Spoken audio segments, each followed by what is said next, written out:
Bonjour à tous. Alors aujourd'hui je dois vous raconter une anecdote, une histoire comme il y en a des centaines, peut-être des milliers en France tous les jours, mais dont personne ne parle, et qui image un petit peu, dans le concret, ce qu'est l'influence de la communauté organisée, la vraie, pas celle qui est très vendeuse, qui fait recette, c'est-à-dire ce ne sont pas les juifs. La communauté organisée en France n'a pas de religion. D'ailleurs, c'est pas basé autour d'une religion, pas du tout. C'est l'histoire d'un directeur général dans un groupe de restauration qui fait son boulot normalement, donc qui a des bons résultats, et qui a un patron un peu, on va dire, fantaisiste. Très sympa, génial, très intelligent, mais fantaisiste. C'est-à-dire, fantaisiste, je ne vais pas épiloguer. Ce patron, à un moment donné de l'histoire, avait tellement de problèmes, de dettes fiscales, etc., qu'il part. Il laisse les entreprises il part avec la caisse, on va dire ça comme ça pour imager. Donc le directeur général se retrouve démuni puisqu'il n'y a plus de propriétaire concret des actions.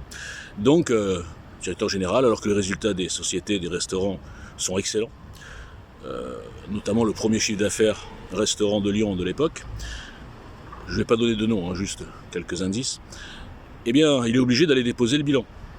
Vacances du pouvoir, on appelle ça comme ça. Donc un administrateur judiciaire est nommé. Alors une enquête est diligentée pour comprendre si ce directeur général était complice ou pas de la fuite du patron. Alors il passe, il est, pas charcuté dans la restauration. Enfin bref, il est interrogé longuement, une super enquête sur lui, tout ce qu'il a fait, tout ce qu'il a dit, etc. Et on s'aperçoit évidemment que ce directeur général n'était pas du tout complice. Il était même plutôt victime, puisqu'il avait un bon boulot, un bon truc, et d'un coup il se retrouve à la tête d'une boîte en dépôt de bilan.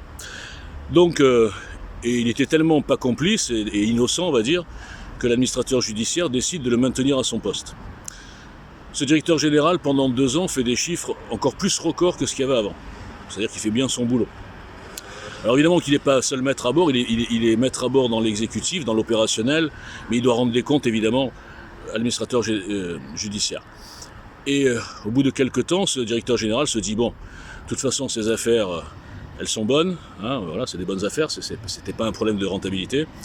Donc il décide, et il arrive à monter une SAS avec quelques salariés cadres de l'entreprise. Il trouve un financement tout à fait sain, un français, voilà, c'est un financement français, un type qui avait un peu d'oseille. Et il monte une SAS donc pour faire une offre de reprise. Et il se trouve que cette offre de reprise est la mieux disante au niveau financier, est la mieux disante au niveau social, et la mieux disante, je dirais même mieux en termes de légitimité, c'est-à-dire que ce sont les salariés en grande partie qui deviendraient actionnaires majoritaires de cette entreprise. Et donc il présente ça au tribunal de commerce de Paris. Et en face, il y avait plusieurs concurrents. 3 abandonnent, puisqu'ils s'aperçoivent qu'ils ne sont pas au niveau, qu'ils ne pourront pas gagner contre cette offre, qui avait tous les critères, qui avait même l'aval, l'assentiment des salariés. Et puis il reste un seul concurrent. Et ce concurrent, en fait, c'est un type, évidemment je me suis renseigné sur lui, c'est un type qui était interdit de gérer, qui avait fait des affaires, des bonnes et des mauvaises dans sa vie. C'était un homme d'affaires connu quand même, très connu même, sur Paris en tout cas. Mais enfin, en l'occurrence, à cette époque-là, il était interdit de gérer. Il avait 70 ans, en fin de carrière, etc. Et ce type-là, on s'aperçoit qu'il présente une offre avec sous le nom de sa femme. C'est-à-dire que, étant lui-même interdit de gérer, il présente une offre sous le nom d'une société dont sa femme était la gérante, etc. Donc moi, quand je vois ça, je me dis... Ok les gars, vous inquiétez pas, il n'y a aucun problème, l'affaire est dans le sac si j'ose dire, la victoire est assurée. Puisqu'en plus, on s'est aperçu juste avant que l'offre financière était plus importante de notre côté. Donc il y avait tous les critères pour une victoire facile, qui aurait dû prendre 10 minutes.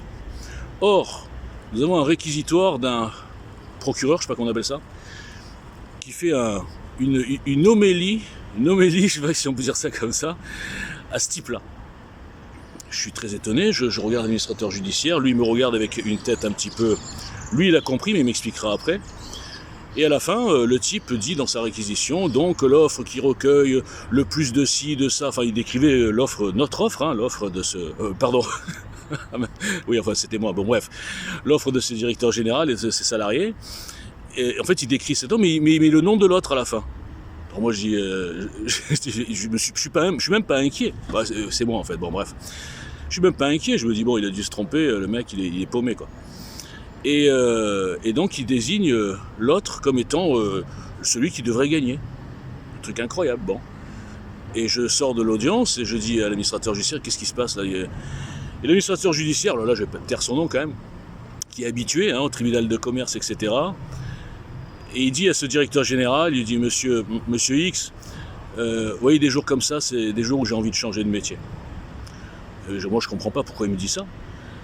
Il me dit, écoutez, sachez que le tribunal de commerce est tenu par les francs-maçons. Vous n'êtes pas franc-maçon, ce monsieur est franc-maçon, donc quand j'ai vu arriver cette offre, je savais que vous n'aviez aucune chance. Et donc le jugement était confirmé, donc 3 jours après. Donc le directeur général n'a pas eu l'affaire, l'ancien directeur général, et les salariés non plus. Et l'affaire a été donnée à ce type-là, qui 3 ans plus tard la revendait, faisait faillite, enfin bref, je ne veux même pas parler de la suite. Qu'est-ce que ça dit, ça? C'est une petite affaire, c'est pas une multinationale.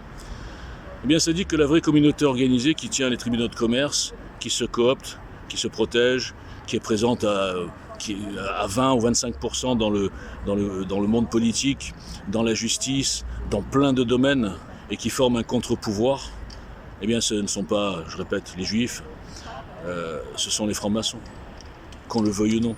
Alors moi je ne tomberai pas dans le truc satanique, machin, etc. Il y a des gens qui fantasment sur les francs-maçons. Non, moi je dirais simplement que, à mon avis, 80% des francs-maçons sont là pour faire du réseau, entre frères, pour pouvoir avoir des gens qui peuvent les aider dans n'importe quel secteur de la France, je veux dire, je répète, politique, justice, etc., même éducation nationale. Et voilà, finalement, pourquoi personne ne parle de ça? Pourquoi les politiciens ne mettent pas en avant la mainmise des francs-maçons sur notre pays? Parce qu'en majorité, pas en majorité, mais beaucoup le sont eux-mêmes. Et pourquoi certains influenceurs certains influenceurs charlatans qui gagnent leur vie dans la dissidence n'en parlent pas et transforment ça en communauté organisée en visant les juifs? Parce qu'ils le sont eux-mêmes. Et pensez à Dieudonné et à Soral par exemple. Là je donne des scoops. Enfin beaucoup l'ont compris et beaucoup le savent. Donc voilà, pour vous dire que, maintenant pour revenir sur l'actualité, j'ai le citoyen, quand je suis arrivé, j'ai dit, nous on n'est pas dans la lutte des classes. Enfin, moi, en tout cas, au début, j'étais seul. Après, j'étais beaucoup, et maintenant, je me retrouve plus ou moins seul, pour des raisons que j'explique. De lâcheté, enfin bref, on va pas revenir là-dessus. C'était pas la lutte des classes. C'était la lutte contre les castes. Parce qu'il y a aussi des communautés organisées qui sont beaucoup moins puissantes. Par exemple, les énarques. L'ENA est une communauté organisée. Ils sont pas frères, mais presque. Ils se cooptent. Ah, je suis de la promotion 68. Ah, moi, je suis de la promotion 72, etc., etc. Et tant que vous comprendrez pas que il faut casser ce système, qu'il faut sortir des partis et des politiciens qui sont tous issus des mêmes castes, alors ou francs-maçons, ou énarques et francs-maçons, c'est carrément incroyable, que personne ne voit. Et alors, je peux même aborder un autre sujet, c'est que les francs-maçons sèment des petits cailloux qui mènent tous aux juifs. Mais ça fera l'objet d'un autre témoignage anonyme de Walter, Walter, ça suffit. Je suis déjà connu sous le nom de Walter, ça suffit. Vous savez que sur Twitter, je mets Walter, je suis suspendu 5 minutes plus tard. Bref, blague à part, maintenant je vais changer de costume. Parce que là, je suis habillé un petit peu en clochard.